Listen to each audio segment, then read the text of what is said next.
Doctor stock. ఈరోజు మనం ఉన్న గచ్చిబౌలిలోని కిమ్స్ హాస్పిటల్లో. ఇక్కడ ఈరోజు టాపిక్ వచ్చేసి నరాలకు సంబంధించి ఎలాంటి సమస్యలు వస్తాయి, నరాలు ఉబ్బితే ఏ డాక్టర్ని కన్సల్ట్ అవ్వాలి, ఒకవేళ బ్లడ్ క్లాట్ అయితే ఏ డాక్టర్ని కన్సల్ట్ అవ్వాలి, పక్షవాతం వస్తే ఎలాంటి జాగ్రత్తలు తీసుకోవాలి అనే విషయాలు తెలుసుకోవడానికి మనతో పాటు ఈరోజు డాక్టర్ గారు ఉన్నారు, డాక్టర్ హేమంత్ గారు. వారిని అడిగి మరిన్ని విషయాలు తెలుసుకుందాం. నమస్తే డాక్టర్ గారు. నమస్తే. వాస్కులర్ సర్జరీ అంటే ఏంటి? వాస్కులర్ సర్జరీ అంటే ఇప్పుడు రీసెంట్గా డెవలప్ అవుతున్న బ్రాంచ్ అండి. ఇందులో మేము రక్తనాళాలకు సంబంధించిన ప్రాబ్లమ్స్ అన్నిటికీ ట్రీట్ చేస్తాం. ఇదివరకు ఈ వాస్కులర్ సర్జరీ అనేది కార్డియోథొరాసిక్ అండ్ వాస్కులర్ సర్జరీలో కలిపి ఉండేది. ఇప్పుడు దాన్ని సెపరేట్ చేసి వాస్కులర్ సర్జరీ అనేది సెపరేట్గా ఒక బ్రాంచ్లో క్రియేట్ చేశారు. సో ఇందులో మేము ఆర్టరీస్, వెయిన్స్ అండ్ లింఫాటిక్స్ గురించి ట్రీట్ చేస్తాం.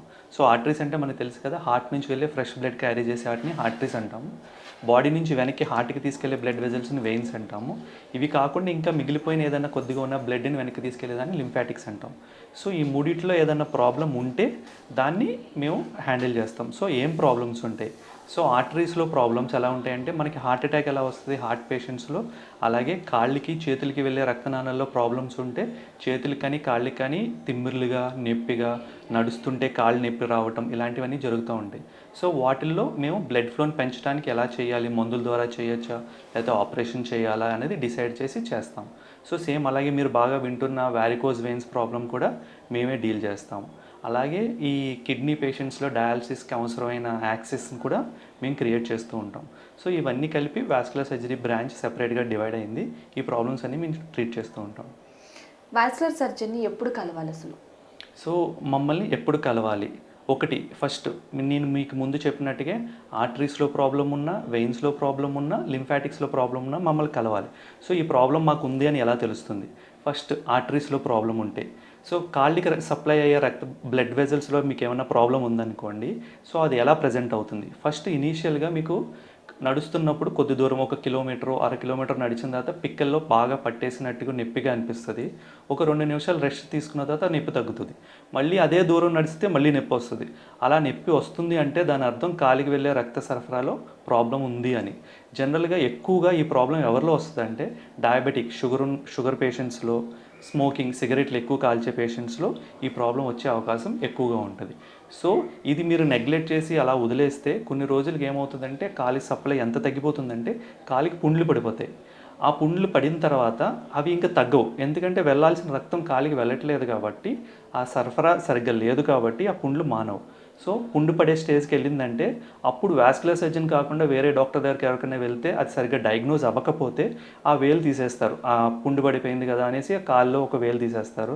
మళ్ళీ ఆ పుండు మానట్లేదని 2 వేళ్ళు తీసి, తర్వాత పాదం సగం వరకు తీసి, మెల్లగా కాలు తీసి, అలా కాలు మొత్తం పోయే ఛాన్సెస్ ఉంటాయి. సో అక్కడ దాకా వెళ్ళకముందే ఏదన్నా షుగర్ పేషెంట్స్లో కానీ, స్మోకింగ్ ఎక్కువ చేసే పేషెంట్స్లో కానీ కాల్లో చిన్న పుండు పడిందంటే వెంటనే మా దగ్గరికి వస్తే దానికి కావాల్సిన బ్లడ్ ఫ్లో కావాల్సిన ట్రీట్మెంట్ మేము చేసి ఆ పుండు మానేలా చేస్తాం. తద్వారా కాలు పోకుండా ఉండే ఛాన్సెస్ ఉంటాయి. ఇది ఆర్టరీస్లో ప్రాబ్లం ఉండే పేషెంట్స్కి. అలాగే వెయిన్స్లో ప్రాబ్లం ఏంటంటే బ్లడ్ వెనక్కి వెళ్ళే దాంట్లో ప్రాబ్లం ఉండటం. అదే మనకు తెలిసిందే వారికోజ్ వెయిన్స్. దానికి కూడా ఆ వారికోజ్ వెయిన్స్ కావాల్సిన ట్రీట్మెంట్స్ అన్నీ మా దగ్గర ఉంటాయి. మెడికల్ మేనేజ్మెంట్ దగ్గర నుంచి సర్జరీలో ఏం సర్జరీలు చేయొచ్చు, ఎలాంటి రీసెంట్ అడ్వాన్సెస్ ఉన్నాయి, అవన్నీ మా దగ్గర ఉన్నాయి. ఆ ట్రీట్మెంట్ అంతా చేస్తాం. అది కాకుండా ఇంకోటి లింఫాటిక్స్ అని చెప్పాను. లింఫాటిక్స్ అంటే ఏంటంటే మనం చూస్తూనే ఉంటాం, బోధకాలు అంటాం, కాలు పెద్దగా అయిపోతుంది కదా, ఆ పేషెంట్స్ కూడా ట్రీట్మెంట్ మా దగ్గర ఉంది. అది ఎలా తగ్గించాలి, ఆ సైజ్ ఎలా తగ్గించాలి, దానికి ఏం సర్జరీస్ చేయాలి, ట్రీట్మెంట్ ఏంటన్నది. సో ఈ మూడింటికి సంబంధించినవి మేము ప్రాబ్లమ్స్ ఏమైనా ఉంటే మా దగ్గరకు వస్తే ఆ ట్రీట్మెంట్ చేస్తాం. వారికోస్ వెయిన్స్ అనేది ప్రాబ్లం ఎవరిలో ఎక్కువగా కామన్గా ఉంటుంది?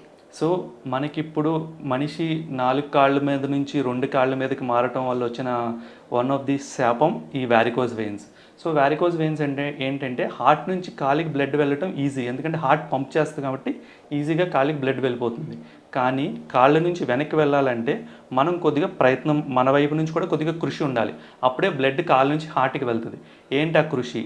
మనం నడవాలి, నడిస్తేనే కాళ్ళల్లో ఉన్న రక్తనాళాలు కంప్రెస్ అయ్యి బ్లడ్ హార్ట్కి వెళ్తుంది. కానీ మనకి ఆఫ్ లేట్ మన జాబ్స్ కానీ, మన లైఫ్ స్టైల్ కానీ చాలా మారిపోయింది. ఏమవుతుందంటే ఎక్కువసేపు కూర్చుని ఉండటం కానీ, ఎక్కువసేపు నుంచుని ఉండటం కానీ చేస్తున్నాం. సో అలా చేయటం వల్ల ఏమవుతుందంటే కాల్లో బ్లడ్ పూల్ అయిపోతుంది. కాల్లో అలా బ్లడ్ పూల్ అయిపోతుందంటే దాని అర్థం వెనక్కి వెళ్ళట్లేదు. సో మెల్లగా ఆ బ్లడ్ వెజల్స్ డ్యామేజ్ అయిపోయి వారికోజ్ వెయిన్స్ కింద బయటకు వస్తాయి. సో మీకే ఇప్పుడు అర్థమైపోయి ఉంటుంది ఎవరెవరిలో ఈ ప్రాబ్లమ్స్ వస్తాయి. టీచర్స్ ఎక్కువసేపు నుంచుని క్లాసులు చెప్తూ ఉంటారు. బస్ కండక్టర్స్ వాళ్ళు కూడా ఎక్కువసేపు నుంచుని వర్క్ చేస్తూ ఉంటారు. సర్జన్స్ మేము కూడా ఎక్కువసేపు నుంచుని చేస్తూ ఉంటాం. అలాగే ఎక్కువసేపు కూర్చుని ఉండే పనులు, సాఫ్ట్వేర్ ఇంజనీర్స్ వీళ్ళు ఎక్కువసేపు కూర్చుని ఉంటారు. సో వీళ్ళు వారికోజ్ వెయిన్స్ ప్రాబ్లం వచ్చే ఛాన్సెస్ చాలా ఎక్కువ ఉంటాయి. దీంతోపాటు ప్రెగ్నెంట్ విమెన్ ప్రెగ్నెన్సీ టైంలో కూడా వారికోజ్ వెయిన్స్ వచ్చే ఛాన్స్ ఉంటుంది. వాళ్ళలో ఏమవుతుందంటే ఆ ప్రెగ్నెన్సీ పెరిగే కొద్దీ ఆ వెయిన్ ఏదైతే ఉంటుందో ఆ వెయిన్ కంప్రెస్ అవుతుంది ప్రెగ్నెన్సీ వల్ల. సో వాళ్ళలో కూడా వారికోజ్ వెయిన్స్ వచ్చే ఛాన్సెస్ ఎక్కువగా ఉంటాయి. ఈ వారికోస్ వెయిన్స్ రాకుండా ఎలాంటి జాగ్రత్తలు తీసుకోవాలి? ఎస్. సో నేను చెప్పినట్టుకే మనం ప్రాబ్లం ఏంటంటే ఎక్కువసేపు నుంచుని ఉండటం కానీ ఎక్కువసేపు కూర్చుని ఉండటం కానీ. సో వాటిని అవాయిడ్ చేస్తే వారికోజ్ వెయిన్స్ వచ్చే ప్రాబ్లం తగ్గుతుంది.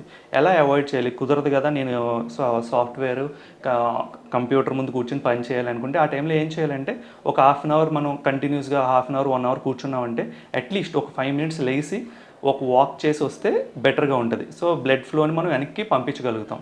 దాంతోపాటు రెగ్యులర్ ఎక్సర్సైజ్ చేయటం, వెయిట్ ఎక్కువ పెరగకుండా ఉండటం, వాటర్ ఎక్కువ తీసుకోవటం, సెడెంటరీ లైఫ్ స్టైల్ని ఆపేసి యాక్టివ్గా మనం మారితే వారికోజ్ వెయిన్స్ అనే దాన్ని ప్రివెంట్ చేసే ఛాన్సెస్ ఉంటాయి.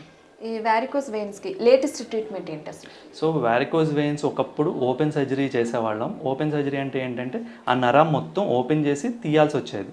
కానీ ఇప్పుడు చాలా అడ్వాన్స్మెంట్స్ వచ్చినాయి వారికోజ్ వెయిన్స్లో. ఇప్పుడు లేజర్ సర్జరీ వచ్చింది, రేడియో ఫ్రీక్వెన్సీ ఎబలేషన్ వచ్చింది, ఇప్పుడు కొత్తగా గ్లూ అని వచ్చింది, అది ఇంకా లేటెస్ట్గా వచ్చింది. అదేంటంటే ఆ గ్లూ అనేది ఆ వెయిన్ లోపల ఇంజెక్ట్ చేస్తాం ద్వారా ఆ వెయిన్ మొత్తాన్ని అబ్లేట్ చేసి తీసేస్తాం.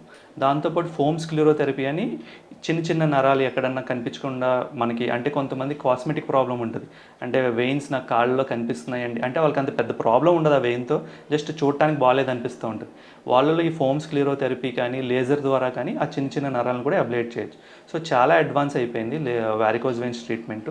కానీ దీంతోపాటు మన ప్రయత్నం కూడా ఉండాలి. వారికోజ్ వెయిన్స్ రాకుండా ఉండటానికి నేను చెప్పినట్టు వాకింగ్, ఎక్సర్సైజెస్ ఇవన్నీ చేస్తూ, కొంతమందిలో ఏంటంటే ఇనిషియల్ స్టేజెస్లో ఉంటాయి. ఆ ఇనిషియల్ స్టేజ్లో ఉన్న వాళ్ళకి స్టాకింగ్స్ అని ఉంటాయి, సాక్స్లు, కంప్రెషన్ స్టాకింగ్స్ అని కాళ్ళకి వేసుకోవాలి. ఆ స్టాకింగ్స్ వేసుకుంటే ఏమవుతుందంటే బ్లడ్ కాల్లో పూల్ అవ్వకుండా ఉంటుంది, పూల్ అవ్వకుండా కంటిన్యూస్గా హార్ట్లోకి పంపిస్తూ ఉంటుంది. సో మన ఎక్స్టర్నల్ సపోర్ట్ స్టాకింగ్స్ అనేవి. సో జనరల్గా మీరు ఎక్కువసేపు నుంచుని ఉండటం, అంటే ఇప్పుడు ఈ రోజు ఖచ్చితంగా నేను 4 గంటలు నుంచోవాల్సిందే అని మీకు అనిపిస్తే ఆ రోజే చక్కగా సాక్స్లు వేసుకుని వెళ్తే ఆ బ్లడ్ పూల్ అవ్వకుండా ఉంటుంది. జనరల్గా నేను కూడా అదే చేస్తాను. ఏదైనా సర్జరీస్, లాంగ్ సర్జరీస్ ఉన్నాయి, ఓ 5-6 అవర్స్ సర్జరీస్ ఉన్నాయి అనిపిస్తే నేను సాక్స్లు వేసుకుని వస్తాను, so that I can avoid varicose veins. Diabetic patients ఈ వాసిక్యులర్ సర్జన్ని ఎప్పుడు కలవాలి? సో ఇప్పుడు మనం వెయిన్స్ గురించి మాట్లాడుకున్నాం కదా, ఇప్పుడు ఆర్టరీస్ గురించి మాట్లాడుకుందాం. సో డయాబెటిక్ పేషెంట్స్ మా దగ్గరికి ఎప్పుడు రావాలి? సో మీరు జనరల్గా డయాబెటిక్ పేషెంట్స్ అందరూ కళ్ళు, కిడ్నీలు ఎలా చెక్ చేయించుకుంటారో అలాగే డెఫినెట్గా మా దగ్గర కూడా వచ్చి కాళ్ళకి కూడా చెక్ చేయించుకోవాలి. సో దాని ద్వారా మేము ఏంటంటే కాళ్ళలో స్పర్శ ఎంత ఉంది, కాళ్ళకి రక్త సరఫరా ఎంత ఉంది, రక్త సరఫరా సరిగ్గా వెళ్తుందా లేదా, స్పర్శ ఎంత తగ్గింది, వేళ్లలో ఏమైనా ప్రాబ్లమ్స్ ఉన్నాయా, ఫ్యూచర్లో పుండు పడే అవకాశం ఉందా, ఇవన్నీ మా దగ్గర ఉన్న లేటెస్ట్ ఎక్విప్మెంట్తో చెక్ చేసి డిసైడ్ చేసి వాళ్ళకి ఫ్యూచర్లో ఎన్ని రోజుల తర్వాత ఛాన్స్ ఉంది ప్రాబ్లం వచ్చే ఛాన్స్ అన్నీ డిసైడ్ చేసి వాళ్ళకి ఎక్స్ప్లెయిన్ చేసి అవి ఎలా ప్రివెంట్ చేయాలో చెప్పి, ఏమైనా అవసరం అయితే మెడికల్ మేనేజ్మెంట్ స్టార్ట్ చేయాలనుకుంటే అది స్టార్ట్ చేసి పంపిస్తాం. ఈ డయాబెటిక్ పేషెంట్స్కి టెస్టులు చేయడానికి కావాల్సిన లేటెస్ట్ ఎక్విప్మెంట్ మీ దగ్గర ఉందా? ఎస్. సో ఇప్పుడు డయాబెటిక్ పేషెంట్స్లో బ్లడ్ ఫ్లో ఎంత తగ్గిందన్నది తెలుసుకోవడం కోసం యాంకిల్ బ్రేకియల్ ఇండెక్స్ అనేది ఒకటి ఉంటుంది. So ankle brachial index check చేయడం కోసం మా దగ్గర లేటెస్ట్ ఎక్విప్మెంట్, మెషినరీ వచ్చింది. దాంతోపాటు ఫుట్ స్కాన్ అని ఒకటి ఉంటుంది. సో ఏమవుతుందంటే ఈ డయాబెటిక్ పేషెంట్స్లో వీళ్ళకి కాళ్ళు స్పర్శ తగ్గిపోతుంది. స్పర్శ తగ్గిపోవటం వల్ల వాళ్ళకి సరిగ్గా తెలియకపోవటం వల్ల నడకలో మార్పు వస్తుంది. నడకలో మార్పు రావటం వల్ల కాలు నార్మల్గా మనకి ఎలా పడుతుందో ఫుట్ వాళ్ళకి అలా పడదు. అలా పడకపోవటం వల్ల ఫుట్ షేప్ మారిపోతుంది. ఆ షేప్ మారిపోయిన తర్వాత నుంచి ప్రెషర్స్ వేరు వేరు ప్లేస్లో పడటం వల్ల అక్కడక్కడ పుండ్లు పడుతూ ఉంటాయి. సో దానికి ప్రెషర్స్ ఏమన్నా మారినాయా లేదా చెక్ చేయడం కోసం ఫుట్ స్కాన్ అనే ఒకటి ఉంటుంది, అది కూడా మా దగ్గర ఉంది. సో ఆ స్కాన్ చేసి మేము ప్రెషర్స్ అబ్నార్మల్ ప్లేస్లో, నార్మల్గా పడాల్సిన ప్లేస్లో కాకుండా అబ్నార్మల్ ప్లేస్లో ప్రెషర్ పడుతుంటే దాన్ని ఆఫ్ లోడింగ్ ఫుట్వేర్ అని ఉంటుంది. సో ఆ ఏరియాలో చిన్న స్కూప్ చేసి ఫుట్వేర్ వాల్ కోసం స్పెసిఫిక్గా డిజైన్ చేసి ఇస్తాం. సో అది వేసుకుంటే వాళ్ళకి ఫ్యూచర్లో పుండ్లు పడకుండా హాస్పిటల్ చుట్టూ తిరిగే పని లేకుండా చేస్తాం. దాంతోపాటు వాళ్ళకి స్పర్శ తగ్గిపోతుంది. అంటే హీట్ కానీ, చలి కానీ, వేడి కానీ ఏమీ తెలియవు. చివరికి నీడిల్తో గుచ్చినా కూడా తెలీదు. సో వారికి అది ఎంత డ్యామేజ్ అయింది, ఎంత లాస్ అయిందో కూడా చెక్ చేసే ఎక్విప్మెంట్ మా దగ్గర ఉంది. అది చెక్ చేసి దానికి ఏమైనా రిపేర్ చేయాల్సిన మందులు ఏమైనా ఉంటే అవి కూడా వాళ్ళకి ఇచ్చి పంపిస్తూ ఉంటాం. ఈ డయాబెటిక్ ఫుడ్ పేషెంట్స్కి సంబంధించి ట్రీట్మెంట్ కోసం అంటే ఆప్షన్స్ ఎన్ని ఉన్నాయి అసలు వారికైతే? ఇప్పుడు ఈ డయాబెటిక్ ఫుడ్ పేషెంట్స్లో జస్ట్ మా దగ్గర ఎర్లీగా వస్తే, ఎర్లీగా అంటే కాలికి పుండ్లు పడకుండా జస్ట్ నడుస్తున్నప్పుడు మాత్రమే కాలు నొప్పి వస్తున్నప్పుడు మా దగ్గరికి వస్తే వాళ్ళకి సర్జరీ లేకుండా మందుల ద్వారానే ట్రీట్ చేసేయచ్చు. అదే వాళ్ళు కొద్దిగా లేట్ చేసేసి పుండ్లు పడే స్టేజ్ దగ్గర వచ్చారంటే ఖచ్చితంగా వాళ్ళకి ఎక్కడో బ్లడ్ ఫ్లోలో ప్రాబ్లం ఉన్నట్టు ఉంటుంది. సో అప్పుడు మేము మీకు చెప్పిన టెస్టులన్నీ చేసి దాంతోపాటు ఒక సిటీ, ఒక డాప్లర్ చేయించి బ్లాక్ ఎక్కడుందో తెలుసుకుని ఆ బ్లాక్ పెద్దగా ఉంటే కనుక బైపాస్ చేయాల్సి వస్తుంది. మనకి గుండెకి, హార్ట్కి ఎలా బైపాస్ చేస్తారో అలాగే కాలికి కూడా బైపాస్ చేస్తాం. అదే చిన్న బ్లాక్ ఉంది, అంత పెద్ద బ్లాక్ లేదనుకుంటే హార్ట్కి ఎలా యాంజియోప్లాస్టీ స్టంటింగ్ చేస్తారో అలాగే కాలికి యాంజియోప్లాస్టీ స్టంటింగ్ చేస్తాం. సో కొంతమందిలో ఏ స్టేజ్కి వెళ్ళిపోతుందంటే వీళ్ళకి బైపాస్ చేయలేము, యాంజియోప్లాస్టీ స్టంటింగ్ కూడా చేయలేము. అలాంటి పేషెంట్స్కి ఏంటంటే కాలు తీయాల్సిన అవసరం లేదు. వాళ్ళకి స్టెమ్ సెల్ థెరపీ అని రీసెంట్గా వచ్చింది. సో స్టెమ్ సెల్ థెరపీ ఇచ్చి పుండు మానేటట్టు చేయడానికి ప్రయత్నం చేయొచ్చు మనం. ఈ కిడ్నీ పేషెంట్స్లో ఈ వాస్కులర్ సర్జన్ రోల్ ఏంటి? సో కిడ్నీ పేషెంట్స్లో వాస్కులర్ సర్జరీ రోల్ ఎక్కడ వస్తుందంటే డయాలసిస్ యాక్సిస్ అంటే ఏంటంటే మీకు ఇప్పుడు డయాలసిస్ చేయాలి. సో డయాలసిస్ జనరల్గా మెడ దగ్గర కానీ కాలు దగ్గర కానీ చిన్న పైప్ వేసి అక్కడ నుంచి డయాలసిస్ చేస్తూ ఉంటారు.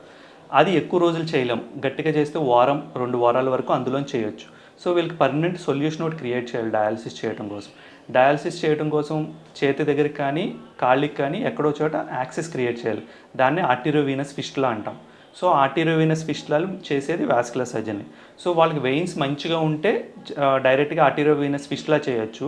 వెయిన్స్ మంచిగా లేకపోతే వాళ్ళకి గ్రాఫ్ట్ చేయటం కానీ లేకపోతే పర్మ్ క్యాథెటర్ వేయటం కానీ ఇలాంటివన్నీ చేయొచ్చు. దానితో పాటు కొంతమంది కిడ్నీ పేషెంట్స్లో ఈ ట్యూబ్లు ఎక్కువ రోజులు ఉండటం వల్ల బ్లాక్ అయిపోయి సెంట్రల్ వెయిన్ స్టెనోసిస్ అనే ప్రాబ్లం వచ్చి చెయ్యి మొత్తం వాచిపోతుంది. వాళ్ళు ఆ బ్లాక్ని తీయటం యాంజియోప్లాస్టీ ద్వారా చేస్తాం. సో ఆ ప్రాసెస్ కూడా మేమే చేస్తాం. అంటే డయాబెటీస్ ఉన్న పేషెంట్లు అయితే డయాబెటిక్ పేషెంట్లకి సంబంధించి ఏదైనా చిన్న గాయం అయితే తొందరగా తగ్గదంటారు. ఏదైనా ఒక వేలు అట్లా రిమూవ్ చేస్తే మరి వాళ్ళ పరిస్థితి ఏంటంటారంటే ఇంకా ఇన్ఫెక్షన్ అయ్యే అవకాశం ఉందా అలాగా వాళ్ళకి? సో ఏంటంటే అండి జనరల్గా ఎప్పుడన్నా సరే మనకి ఎక్కడైనా పుండు పడిందంటే నార్మల్ కంటే ఒక 10 రెట్లు ఎక్కువ బ్లడ్ ఫ్లో కావాలి అక్కడికి. ఏ పార్ట్కి అయితే పుండు పడిందో ఆ పార్ట్కి నార్మల్గా వెళ్ళేదానికంటే 10 రెట్లు ఎక్కువ బ్లడ్ వెళ్ళి ఆ బ్లడ్లోనే ఆ పుండు మాంచడానికి కావాల్సిన యాంటీబయాటిక్స్ మనం ఏదైనా నోటు ద్వారా తీసుకున్నా, ఇంజెక్షన్ ద్వారా తీసుకున్నా ఆ బ్లడ్ ద్వారానే ఆ యాంటీబయాటిక్స్ వెళ్తాయి. మనం తిన్న ఫుడ్లో న్యూట్రియంట్స్ అన్నీ అక్కడికి వెళ్ళి ఆ పుండు మాంచడానికి చేస్తాయి. సో మీలో నాలో ప్రాబ్లం లేని వాళ్ళలో ఈజీగా 10 టైమ్స్ బ్లడ్ ఫ్లో వెళ్ళటం పెద్ద కష్టం కాదు, ఈజీగా వెళ్తుంది. కానీ ఈ డయాబెటిక్ పేషెంట్స్లో ఏమవుతుందంటే వెళ్ళాల్సిన దానికంటే తక్కువ బ్లడ్ వెళ్తుంది వీళ్ళకి. సో ఇప్పుడు ఏమవుతుందంటే మనకి ఇప్పుడు ఏదైనా చిన్న పుండు పడింది అనుకోండి, ఆ పుండిని మనం క్లీన్ చేద్దాము లేకపోతే అక్కడ పుండు పడిన వేలు వరకు తీసేద్దామని చిన్నది కట్ చేసాం అనుకోండి, మనకు అవగాహన లేకుండా అక్కడికి నార్మల్ కంటే 10 టైమ్స్ ఎక్కువ బ్లడ్ వెళ్ళాలి. కానీ వీళ్ళకి నార్మల్ కంటే తక్కువ బ్లడ్ వెళ్తుంది. సో ఏమవుతుందంటే మనం ఎక్కడైతే కట్ చేసామో ఆ పార్ట్ నెక్స్ట్ డేకి నల్లగా అయిపోతుంది. సో అయ్యో నల్లగా అయిపోయింది సరిపోలేదే అనుకుని ఇంకొద్దిగా తీస్తూ ఉంటాం. మళ్ళీ నెక్స్ట్ డేకి ఇంకా నల్లగా అయిపోతుంది. ఎందుకంటే మనం ఇచ్చే మందులు అక్కడికి వెళ్ళట్లేదు, ఎందుకంటే బ్లడ్ వెళ్ళట్లేదు కాబట్టి అక్కడికి వెళ్ళాల్సిన న్యూట్రియంట్స్ సరిగ్గా వెళ్ళట్లేదు. సో అలా కాలు మొత్తం పోయే ఛాన్స్ ఉంటుంది. సో వేలల్లో మనకి డౌట్ వస్తే అంటే పోనీ ఒక కొద్దిగా పార్ట్ తీసిన తర్వాత వేలు నల్లబడిందంటే ఖచ్చితంగా మా దగ్గరకు రావాల్సిందే. మీరు మా దగ్గరికి వస్తే అక్కడికి వెళ్ళాల్సిన బ్లడ్ ఫ్లోని మేము ఇంప్రూవ్ చేస్తాం. బ్లడ్ ఫ్లో ఇంప్రూవ్ చేస్తే ఆటోమేటిక్గా అది మనం ఏం చేయకుండానే హీల్ అయిపోతుంది, మనం ఏం కష్టపడిన అవసరం లేదు. అదే ఆ బ్లడ్ ఫ్లో ఇంప్రూవ్ చేయకుండా మనం ఏం చేసినా పుండు మాందు. చాలా ఇబ్బంది పెట్టేసి చాలామంది కాళ్ళు పోగొట్టేసుకుంటున్నారు అవగాహన లేకపోవడం. సో మీకు ఏమైనా డయాబెటిక్ పేషెంట్స్లో పుండు మానట్లేదు, ఎక్కువ రోజులు ఉందనిపిస్తే ఒక్కసారి దగ్గరలో ఉన్న వాస్కులర్ సర్జన్ దగ్గరికి వెళ్తే వాళ్ళు ఒకసారి ఆ టెస్ట్ అన్ని చేసి వాళ్ళకి ఏమైనా అవసరం ఉంటే యాంజియోప్లాస్టీ కానీ బైపాస్ కానీ చేస్తే అది హీల్ అయిపోయే ఛాన్స్ ఉంటుంది. సో మీ కాళ్ళు పోగొట్టుకోవద్దు, వెంటనే ఒకసారి వాస్కులర్ సర్జన్ దగ్గరికి రండి. అంటే డయాబెటిక్ పేషెంట్స్ అంటే వారసత్వంగా కొంతమందికి అంటూ ఉంటారు, జన్యుపరంగా వచ్చే ప్రాబ్లమే ఈ డయాబెటిక్ అనేది. సో అలాంటి వారు ఇలాంటి ప్రాబ్లం ఫస్ట్లోనే ఫేస్ చేయకుండా ముందే కేర్ తీసుకునే ఫెసిలిటీ అని ఉందంటారా? ఎస్. ఇప్పుడు డయాబెటిక్ పేషెంట్స్లో ఏంటంటే వాళ్ళకి న్యూరోపతి అనే ప్రాబ్లం ఉంటుంది. సో న్యూరోపతితో పాటు వాస్కులోపతి అనే ప్రాబ్లం ఉంటుంది. అంటే ఏంటి? సో చిన్న నరాలు, కాళ్ళకి సప్లై చేసే చిన్న నరాల్లో ప్రాబ్లం వస్తుంది. ప్లస్ బ్లడ్ వెజల్స్, రక్తనాళాలకు కూడా నరం సప్లై ఉంటుంది. అందులో కూడా చిన్న ప్రాబ్లం ఉంటుంది. ఆ ప్రాబ్లం ఉండటం వల్ల ఈ డిసీజ్ అనేది డయాబెటిక్ పేషెంట్స్లో అవాయిడ్ చేయలేం. అంటే అది ఖచ్చితంగా ప్రోగ్రెస్ అవుతుంది, కానీ మనం కేర్ తీసుకోవచ్చు. స్ట్రిక్ట్గా షుగర్ మంచిగా కంట్రోల్లో ఉంచుకుని, మనకు కావాల్సిన మెడికేషన్స్ అన్నీ తీసుకుని, కాళ్ళు రోజు చెక్ చేసుకోవాలి. పడుకునే ముందు ఒకసారి మనం చూసుకోలేకపోతే మన ఇంట్లో వాళ్ళని ఎవరినన్నా ఒకసారి కాలికి ఏదైనా ప్రాబ్లం ఉందా, ఏదైనా చిన్న పెచ్చులా లేసిందా, ఎక్కడైనా ఏదైనా గుచ్చుకుందా అని చూడమని చెప్పాలి. ఎందుకు చెప్పాలి? వీళ్ళలో స్పర్శ తగ్గిపోతుంది. సో మనకిలాగా ఏదైనా గుచ్చుకుంటే వాళ్ళకి తెలియదు. అప్పుడప్పుడు వీళ్ళు చూసుకోకుండా షూలో చిన్న రాయి ఉంటే ఆ షూ వేసుకుని ఆఫీస్కి వెళ్ళిపోయి ఇంటికి వచ్చేదాకా వాళ్ళకి తెలియదు. తర్వాత చూసుకుంటే చిన్న గాయం అయిపోయి ఉంటుంది. ఆ చిన్న గాయం చాలు వాళ్ళకి ఆ కాలు పోగొట్టుకునేటట్టు చేయడానికి. సో రోజు సాయంత్రం ఒకసారి వచ్చిన తర్వాత ఇంట్లో వాళ్ళని కాళ్ళు చెక్ చేయమని చెప్పండి. నీట్గా కాళ్ళు క్లీన్ చేసుకుని, మీరు ఫేస్ని ఎంత జాగ్రత్తగా చూసుకుంటారో అలాగే కాళ్ళని కూడా చూసుకుంటే ఈ డయాబెటిక్ పేషెంట్స్లో పుండ్లు పడే అవకాశాలు తక్కువ ఉంటాయి, మా దగ్గరికి వచ్చే అవకాశం కూడా తక్కువ ఉంటుంది. ఓకే డాక్టర్ గారు, ఇది డయాబెటిక్ పేషెంట్స్కి కాకుండా ఒకవేళ నార్మల్ పేషెంట్లో ఇలాంటి ప్రాబ్లమ్స్ ఉంటే వాళ్ళు ఎలాంటి ట్రీట్మెంట్ తీసుకోవాలి, ముందుగానే ఎలాంటి జాగ్రత్తలు తీసుకోవాలి? సో డయాబెటిక్ పేషెంట్స్ కాకుండా ఈ వాస్కులర్ ప్రాబ్లం అంటే కాలికి బ్లడ్ ఫ్లో తగ్గటం అనేది స్మోకింగ్ ఎక్కువ చేసే పేషెంట్స్లో కూడా వచ్చే ఛాన్స్ ఉంటుంది.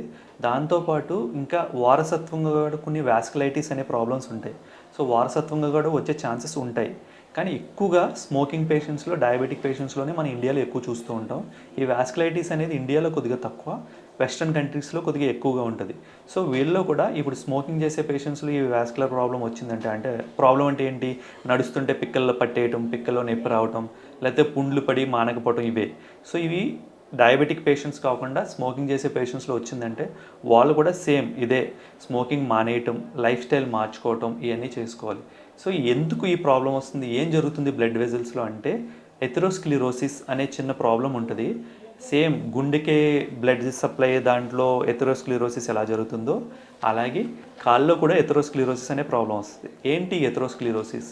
ఎథెరోస్క్లిరోసిస్ అంటే ఏం లేదు, మన బాడీలో కొలెస్ట్రాల్ లెవెల్స్ ఎక్కువ ఉంటాయి. అంటే మన ఫుడ్ హ్యాబిట్స్ సరిగ్గా లేకపోవటం, లేకపోతే ఎక్కువ కొలెస్ట్రాల్ ఫుడ్ తీసుకోవటం వల్ల ఈ కొలెస్ట్రాల్ అనేది బ్లడ్లో ఎక్కువ అయిపోతుంది. సో ఇది ఏమవుతుందంటే, ఈ బ్లడ్ వెజల్స్ లోపలే కదా బ్లడ్ ఫ్లో అవుతూ ఉండేది, ఈ కొలెస్ట్రాల్ పార్టికల్స్ అన్నీ ఆ బ్లడ్ వెజల్స్కి అతుక్కుంటూ ఉంటాయి. సో ఒకటి అతుక్కుని దానికి ఆ బాడీ అక్కడ నుంచి రిమూవ్ చేయడం కోసం ఇన్ఫ్లమేటరీ మార్కర్స్ అనే వాటిని రిలీజ్ చేస్తుంది. సో ఈ ఇన్ఫ్లమేటరీ మార్కర్స్, ఈ కొలెస్ట్రాల్, కొవ్వు అంతా ఆ రక్తనాళం లోపల పెరిగిపోయి అదంతా పూడుకుపోతూ వస్తుంది. రక్తనాళం నార్మల్గా 100% ఓపెన్ ఉండాల్సింది కాస్త 80%, 70%, 60% అలా లూమెన్ సైజ్ తగ్గుతూ వచ్చేసి పూడుకుపోతూ వస్తుంది. సో ఇలా ఒకానొక స్టేజ్లో ఏమవుతుందంటే కాలికి ఇంకా వెళ్ళే బ్లడ్ ఫ్లో ఆగిపోతుంది. ఆ బ్లడ్ ఫ్లో ఎప్పుడైతే ఆగిపోతుందో అప్పుడు మనకి ఈ ప్రాబ్లమ్స్ అన్నీ స్టార్ట్ అవుతూ ఉంటాయి. సో ఎథెరోస్క్లిరోసిస్ అనే ప్రాబ్లమ్ని మనం స్లో డౌన్ చేయాలి. ఇది ఎలా స్లో డౌన్ చేస్తాం? దీన్ని స్లో డౌన్ ఎలా చేయాలంటే, ఫస్ట్ మనకున్న బ్యాడ్ హ్యాబిట్స్ లైక్ ఆల్కహాల్ కానీ, స్మోకింగ్ కానీ, సెడెంటరీ లైఫ్ అంటే అసలు పని ఏమీ చేయకుండా ఖాళీగా కూర్చోవడం కానీ, ఇలాంటివన్నీ అవాయిడ్ చేసి మంచిగా ఎక్సర్సైజెస్ చేస్తూ ఉంటే ఏమవుతుందంటే బ్లడ్లో ఉన్న కొలెస్ట్రాల్ లెవెల్స్ తక్కువ వస్తాయి. దాంతోపాటు మేము కూడా మందులు పెడతాం, కొలెస్ట్రాల్ లెవెల్స్ తగ్గించడానికి బ్లడ్లో మేము మందులు యాడ్ చేస్తాం. సో ఆ మందులు తీసుకుంటూ స్మోకింగ్ని అవాయిడ్ చేసి ఈ కొలెస్ట్రాల్ లెవెల్స్ని తగ్గించడం కోసం ఎక్సర్సైజ్ చేస్తూ ఉంటే ఈ ఎథెరోస్క్లిరోసిస్ అనే దాన్ని హాల్ట్ చేయగలుగుతాం. తద్వారా ఈ డిసీజ్ని తగ్గించగలుగుతాం. పారాలసిస్ వచ్చిన వాళ్ళు అసలు ఏ డాక్టర్ని కన్సల్ట్ అవ్వాలి? So excellent question. ఇది చాలామందికి అవగాహన లేదండి. సో పారాలైసిస్ వస్తే జనరల్గా న్యూరాలజిస్ట్ దగ్గరికి వెళ్తారు. ఎస్, ఎగ్జాక్ట్లీ, మీరు వెళ్ళాల్సింది న్యూరాలజిస్ట్ దగ్గరికి. కానీ ఒకసారి వెళ్ళే ముందు మీ కాళ్ళు మీరు ఒకసారి ఎగ్జామిన్ చేసి చూడండి. అంటే ఎలాగా? సో పారాలైసిస్ వచ్చిన పేషెంట్స్లో వాస్కులర్ ప్రాబ్లం ఉండటం వల్ల పారాలైసిస్ వస్తే కనుక వాళ్ళలో ఏమవుతుందంటే, మీ కుడికాలికి పారాలైసిస్ వచ్చింది. సో అప్పుడు ఏం చేయాలంటే, మీ కుడికాలని ఒకసారి పట్టుకుని చూడండి, దాంతోపాటు ఎడంకాలను కూడా పట్టుకుని చూడండి. ఎడంకాలు కంటే కుడికాలు చల్లగా అనిపించిందంటే ఖచ్చితంగా దానికి వెళ్ళాల్సిన బ్లడ్ ఫ్లో ఆగిపోయిందని అర్థం. అప్పుడు మీరు వెళ్ళాల్సిన న్యూరాలజిస్ట్ దగ్గరికి కాదు, వెంటనే మా దగ్గరికి వస్తే మేము దానికి బ్లడ్ ఫ్లోని మళ్ళీ ఇంప్రూవ్ చేస్తే కాలు మీరు నడుచుకుంటూ వెళ్ళగలుగుతారు. సో ఎంత టైం లోపల మా దగ్గరికి వస్తే మేము ఆ కాలుని కాపాడగలుగుతాం. సో మీరు ఒక 6 గంటలు, మీకు ఆ పారాలైసిస్ వచ్చిన 6 గంటల లోపల మా దగ్గరికి వస్తే డెఫినెట్గా మేము దానికి కావాల్సిన బ్లడ్ ఫ్లోని ఇంప్రూవ్ చేసి మిమ్మల్ని నడిపిస్తూ ఇంటికి పంపిస్తాం. అంతకంటే డిలే చేస్తే ఛాన్సెస్ ఆఫ్ సేవింగ్ దట్ లిమ్ తగ్గుతా వెళ్ళిపోతాయి. సో ఎంత త్వరగా వీలైతే అంత త్వరగా మా దగ్గరికి రండి. సో మీరు పక్క కాలు కంటే మీ కాలు, పారలైజ్ అయిన కాలు చల్లగా అనిపించిందంటే మీరు ఖచ్చితంగా మా దగ్గరికి రావాలి. ఇంకా చాలా టెస్టులు ఉంటాయి, అవన్నీ మీకు కష్టం, కానీ ఇది ఒకటి చూసుకోండి. పక్క కాలు కంటే మీ కాలు పారలైజ్ అయిన కాలు చల్లగా అనిపించిందంటే ఖచ్చితంగా దానికి వాస్కులర్ ప్రాబ్లం ఉన్నట్టుకే. మీరు మా దగ్గరికి వస్తే ఆ కాలుని కాపాడగలుగుతాం. యాక్సిడెంట్ అయినప్పుడు చాలా మందికి హ్యాండ్స్ చేతులు కట్ అయిపోతాయి, లెగ్స్ కట్ అయిపోతాయి. సో అలాంటి వాటిలో మీ పాత్ర ఏంటి అసలు? సో వాస్కులర్ సర్జరీ రోలు చాలా ఉంటుందండి ట్రామా పేషెంట్స్ అందరిలో. సో నర్వ్ కట్ అయితే కూడా పెద్ద డ్యామేజ్ లేదు. నర్వ్ అనేది మెల్లగా రిపేర్ చేయొచ్చు. ఆ తర్వాత రోజైనా రిపేర్ చేయొచ్చు, 2 రోజులు ఆగినా నర్వ్ని రిపేర్ చేయొచ్చు. దాని రికవరీ కూడా 1 ఇయర్ 2 ఇయర్స్లో మెల్లగా రికవర్ అవుద్ది నర్వ్ డ్యామేజ్. వాస్కులర్ ప్రాబ్లం అలా కాదండి. వాస్కులర్ ఇంజరీ అయిందంటే కాలికి దాని రిపేర్ చెప్పినట్టుగా 6 గంటల లోపల రిపేర్ చేయాలి. సో ఎక్కడైనా బ్లడ్ వెజల్ కట్ అయింది అంటే కనుక దగ్గరలో వాస్కులర్ సర్జన్ ఉన్న హాస్పిటల్కి అసోసియేట్ అండ్ ఆర్థోపెడిక్ హాస్పిటల్ దగ్గరికి వెళ్తే మీకు త్వరగా రికవరీ ఛాన్స్ ఉంటుంది. ఫస్ట్ మేము మా వాస్కులర్ రిపేర్ చేసిన తర్వాత ఆర్థోపెడిక్స్కి హ్యాండ్ ఓవర్ చేస్తాం కేసుని. సో వాళ్ళు రిపేర్ చేసుకుంటారు. సో మేము ఫస్ట్ బ్లడ్ వెజల్ రిపేర్ చేసి కాలికి కావాల్సిన బ్లడ్ ఫ్లోని ఇంప్రూవ్ చేసి తర్వాత ఆర్థోపెడిక్స్కి ఇస్తాం. సో వాళ్ళు రిపేర్ చేసి మిగిలిందంతా చేస్తూ ఉంటారు. So vascular is very important. So blood వెజల్స్లో ఏదైనా డ్యామేజ్ జరిగింది అనిపిస్తే వెంటనే దగ్గరలో ఉన్న వాస్కులర్ సర్జన్ దగ్గరికి వస్తే మీ కాల్ని సేవ్ చేసే ఛాన్సెస్ ఎక్కువ ఉంటాయి. ఎవరికైనా కొంతమందికి యాక్సిడెంట్ అయినప్పుడు కొంచెం లెగ్ తీసిస్తే కనుక వాళ్ళకి ప్రాణం పోయే ఛాన్స్ ఉంటుందా అసలు? అసలు ఒకవేళ ప్రాణం పోయిందంటే అక్కడ ఏం మిస్టేక్ జరుగుతుంది అసలు? సో జనరల్గా ట్రామా పేషెంట్స్లో కాలికి ఇంజరీ జరిగితే ప్రాణం పోయే ఛాన్సెస్ చాలా తక్కువ ఉంటాయండి.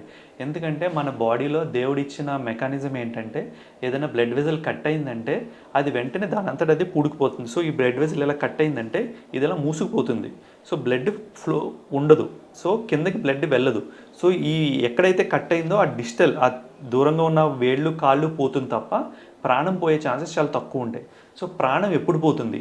ప్రాణం పోయేది ఎప్పుడంటే బ్రెయిన్కి ఏదైనా డ్యామేజ్ జరిగి బ్రెయిన్లో బ్లీడ్ అవుతున్నా, లేకపోతే వేరే చోట ఎక్కడన్నా బ్లీడింగ్ కంట్రోల్ చేయలేని ప్లేసెస్ అంటే లంగ్స్లో కానీ, హార్ట్కి ఇంజరీ జరిగి కానీ, లేకపోతే పేగుల దగ్గర, లేకపోతే మెయిన్ బ్లడ్ వెజల్ ఉంటుంది హార్ట్ నుంచి బాడీకి సప్లై చేసేదాన్ని అయోటా అంటాం. అయోటాలో ఇంజరీ ఉన్నా, ఇలాంటి చోట్ల ఇంజరీ ఉంటే ప్రాణం పోయే ఛాన్స్ ఉంటుంది. కాళ్ళకి చేతులకి వెళ్ళే బ్లడ్ వెజల్స్లో ఏదైనా డ్యామేజ్ జరిగితే ప్రాణం పోయే ఛాన్సెస్ చాలా తక్కువ అండి. వాటి వల్ల ప్రాణం అయితే పోదు. మోస్ట్లీ పోతే ఆ చెయ్యి కానీ కాలు కానీ ఎక్కడైతే డ్యామేజ్ జరిగిందో అది పోతుంది తప్ప ప్రాణం పోదు. సో దాన్ని కూడా కాపాడాలంటే వాస్కులర్ సర్జరీ ఉన్న ప్లేస్కి వెళ్తే దాన్ని కూడా కాపాడుకోవచ్చు. డీప్ వెయిన్ థ్రోంబోసిస్ అంటే ఏంటి? సో డీప్ వెయిన్ థ్రోంబోసిస్ అంటే ఏం లేదండి. సో ఇది ఏంటంటే దీనికి మెయిన్గా మనకి నేను ఇందాక చెప్పినట్టుగా ఆర్టరీస్ వెయిన్స్ 2 ఉంటాయి.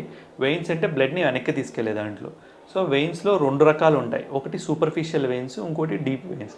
సూపర్ఫిషియల్ వెయిన్స్ అంటే మనకు తెలిసిందే వారికోజ్ వెయిన్స్ వచ్చేదంతా సూపర్ఫిషియల్ వెయిన్స్లో. సో ఈ సూపర్ఫిషియల్ వెయిన్స్ అన్ని డీప్ వెయిన్స్లో డ్రైన్ అవుతాయి. డీప్ వెయిన్ ఎప్పుడు బోన్కి దగ్గరగా ఉంటుంది. సో ఈ డీప్ వెయిన్లో ఏదైనా బ్లడ్ క్లాట్ అయిపోతే దాన్ని డీప్ వెయిన్ థ్రోంబోసిస్ అంటాం. సో ఇది ఎప్పుడు వస్తుంది? పేషెంట్ మన దగ్గరికి ఎలా వస్తారు, లేకపోతే మీకు ఏం ప్రాబ్లం వస్తే మీకు డీప్ వెయిన్ అని సస్పెక్ట్ చేయాలి. ఎప్పుడైనా సరే ఏదైనా కాలు అనుకున్న దానికంటే విపరీతంగా వాచిపోయిందంటే ఖచ్చితంగా అందులో వెయిన్ అంటే వెనక్కి బ్లడ్ ఫ్లో సరిగ్గా వెళ్ళట్లేదు, బ్లడ్ ఫ్లో ఆగిపోవటం వల్ల ఆ కాలు వాచిపోయిందని అర్థం. సో దాన్ని డీప్ వెయిన్ థ్రోంబోసిస్ అంటాం. ఎవరిలో వస్తుంది ఈ ప్రాబ్లం? ఎప్పుడైనా సరే ఎల్డర్లీ పేషెంట్స్, బాగా ముసలి వాళ్ళు, 70 ఏళ్ళు 80 ఏళ్ళ సంవత్సరం ఉన్నవాళ్ళు కంటిన్యూస్గా కూర్చుని ఎక్కడన్నా జర్నీ చేస్తే అంటే కార్లో కూర్చుని కానీ ఫ్లైట్లో కూర్చుని కానీ కంటిన్యూస్గా 8 నుంచి 10 గంటలు కదలకుండా అలా కూర్చుంటే ఏమవుతుందంటే నేను చెప్పినట్టుగా బ్లడ్ ఫ్లో ఆగిపోతుంది అక్కడ. సో వెళ్ళాల్సిన స్పీడ్ కంటే ఓ పర్టికులర్ రేట్ స్పీడ్ కంటే తక్కువ వెళ్తుంటే బ్లడ్ ఫ్లో ఎప్పుడైనా సరే క్లాట్ అయ్యే ఛాన్సెస్ ఎక్కువ ఉంటాయి బ్లడ్లో. సో ఈ పేషెంట్స్ 8 గంటలు 10 గంటలు ట్రైన్లో కానీ బస్సులో కానీ ఫ్లైట్లో కానీ వెళ్తే బ్లడ్ ఫ్లో సరిగ్గా వెళ్ళకపోవడం వల్ల వాళ్ళు డీప్ వెయిన్ థ్రోంబోసిస్ వచ్చే ఛాన్స్ ఉంటుంది. ఇంకా ప్రెగ్నెంట్ ఉమెన్లో ప్రాబ్లం ఏంటంటే ఆ బేబీ పెరుగుతున్న బేబీ ఆ బ్లడ్ వెజల్ని గట్టిగా కంప్రెస్ చేస్తుంది. సో బ్లడ్ ఫ్లో సరిగ్గా వెళ్ళదు. వీళ్ళలో కూడా డీప్ వెయిన్ థ్రోంబోసిస్ వచ్చే ఛాన్స్ ఉంటుంది. ఈ డీప్ వెయిన్ థ్రోంబోసిస్ ప్రాణాపాయమా అంటే డీప్ వెయిన్ థ్రోంబోసిస్ పరిసే ప్రాణాపాయం కాదు. కానీ కొంతమందిలో ఏమవుతుందంటే ఈ క్లాట్ ఫామ్ అయ్యి ఈ క్లాట్ ఒకేసారి సడన్గా వెళ్ళి హార్ట్లో కానీ లంగ్స్లో కానీ అక్యుములేట్ అవుతుంది. దాన్ని పల్మనరీ ఎంబోలిజం అంటాం. సో ఈ పల్మనరీ ఎంబోలిజం వస్తే ఏమవుతుందంటే సడన్గా ఊపిరితిత్తుల్లోకి బ్లడ్ వెళ్ళటం ఆగిపోతుంది. అది ప్రాబ్లం. వెంటనే పేషెంట్కి ఇంకా టైం కూడా ఇవ్వరు మనకి. ఒక 10 నిమిషాలు అరగంటలో ప్రాణం పోయే ఛాన్స్ కూడా ఉంటుంది. సో డీప్ వెయిన్ థ్రోంబోసిస్ ఉన్న పేషెంట్స్ చాలా జాగ్రత్తగా ఉండాలి. వాళ్ళు ఎక్కువ కదలటం కానీ ఆ కాల్ని ఎక్కువ కదపడం కానీ దాన్ని నొక్కడం కానీ చేయకూడదు. అలా చేస్తే ఏమవుతుందంటే క్లాట్ కదిలి అక్కడి నుంచి హార్ట్లోకి లంగ్స్లోకి వెళ్ళి పల్మనరీ ఎంబోలిజం కాజ్ చేసి ప్రాణం పోయే ఛాన్స్ ఉంటుంది. సో ఈ డీప్ వెయిన్ థ్రోంబోసిస్ ఉన్న పేషెంట్స్ అర్జెంటుగా మా దగ్గరకు వస్తే దానికి కావాల్సిన ట్రీట్మెంట్స్ మేము చేసి ఆ పల్మరీ ఎంబోలిజం అది జరగకుండా చేసి పంపిస్తాం. ఎక్కువగా క్యాన్సర్ ఉన్న పేషెంట్స్లో కూడా ఈ డీప్ వెయిన్ థ్రాంబోస్ వచ్చే ఛాన్సెస్ ఉంటాయి. ఓకే డాక్టర్ గారు, ఎన్యూరిజం అంటే ఏంటి అసలు? సో ఎన్యూరిజం అంటే ఏం లేదండి, ఏదన్నా బ్లడ్ వెజల్ రక్తనాళం ఉండాల్సిన సైజు కంటే 1.5 రెట్లు ఉబ్బితే దాన్ని ఎన్యూరిజం అంటాం. సో ఈ ఎన్యూరిజం ఎక్కడ ఉంటుంది? మీకు ఎప్పుడన్నా మీకు చిన్నతనంలో ఎప్పుడైనా దెబ్బ తగిలి అది చిన్న రక్తనాళానికి ఏదైనా చిన్న డ్యామేజ్ జరిగింది అనుకోండి, ఆ రక్తనాళం ఒక వాల్ ఏదైతే ఉంటుందో ఆ వాల్ వీక్ అయిపోయి అది ఉబ్బుతుంది, బెలూన్లా ఉబ్బుతుంది. దాన్ని ఎన్యూరిజం అంటాం. సో ఈ ఎన్యూరిజం అనేది దెబ్బ వల్లే కాదు, కంజెనిటల్ అంటే వారసత్వంగా కూడా చాలా మందిలో వస్తుంది. ఇప్పుడు ముసలి వాళ్ళలో 70 ఏళ్ళు దాటిన తర్వాత మీకు చెప్పినట్టు గుండె నుండి కాళ్ళకి వెళ్ళే రక్తనాళం ఉంటుంది, దాన్ని అయోటా అంటాం. ఈ అయోటా వయసుతో పాటు మన బాడీ ఎలా వీక్ అవుతుందో అలాగే ఈ రక్తనాళం కూడా వీక్ అయ్యి ఇది బెలూన్లాగా ఉబ్బుతుంది. సో దాన్ని అయోటిక్ ఎన్యూరిజం అంటాం.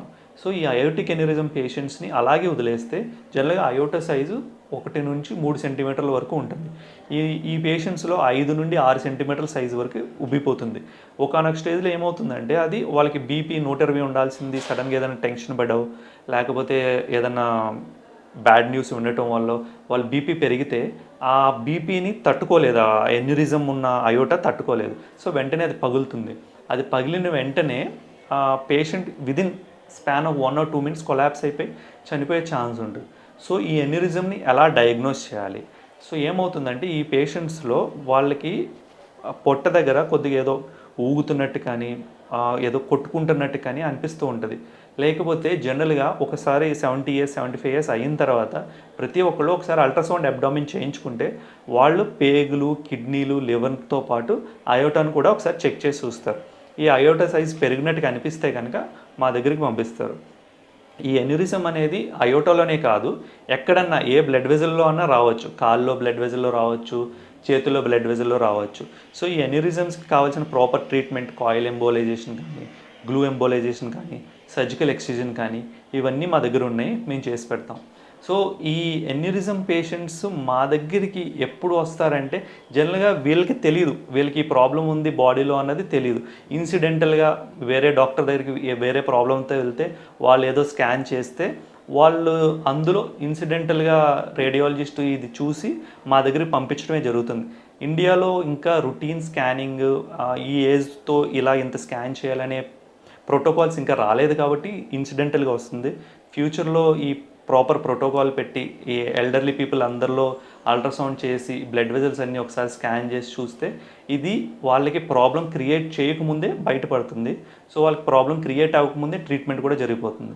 ఇదివరకు కూడా అంతే, heart attack patients heart attack వచ్చిన తర్వాతే డాక్టర్ దగ్గరికి వెళ్ళేవారు ఒక 15 years బ్యాక్. ఇప్పుడు ముందే స్క్రీనింగ్లు చేయించుకుంటున్నారు, యాంజియోగ్రాములు చేయించుకుంటున్నారు. హార్ట్ అటాక్ రాకముందే ట్రీట్మెంట్ అంతా జరిగిపోతుంది వాళ్ళకి. అలాగే ఫ్యూచర్లో ఈ స్కానింగ్లు ఇవన్నీ వస్తే వీళ్ళకి ప్రాబ్లం వాస్కులర్ ప్రాబ్లం రాకముందే మా దగ్గరకు వస్తే మేము ట్రీట్ చేసి వాళ్ళకి ఇంకా ఫ్యూచర్లో ఫర్దర్ ప్రాబ్లమ్స్ లేకుండా చేస్తాం. చూశారు కదా, నరాలకి సంబంధించి ఎటువంటి సమస్య ఉన్నా, అంటే నరాలు ఉబ్బడం కావచ్చు, డయాబెటిక్ పేషెంట్స్కి సంబంధించి ఎలాంటి సమస్యలు ఉన్నాయి, ఒకవేళ పక్షవాతం వస్తే వాళ్ళు ఏ డాక్టర్ని కన్సల్ట్ అవ్వాలి, ఎలాంటి జాగ్రత్తలు తీసుకోవాలో అనే విషయాలు డాక్టర్ హేమంత్ కుమార్ గారు మనతో మాట్లాడడం జరిగింది. సో ఇది వాళ్ళ డాక్టర్స్ టైం కార్యక్రమం. నమస్తే.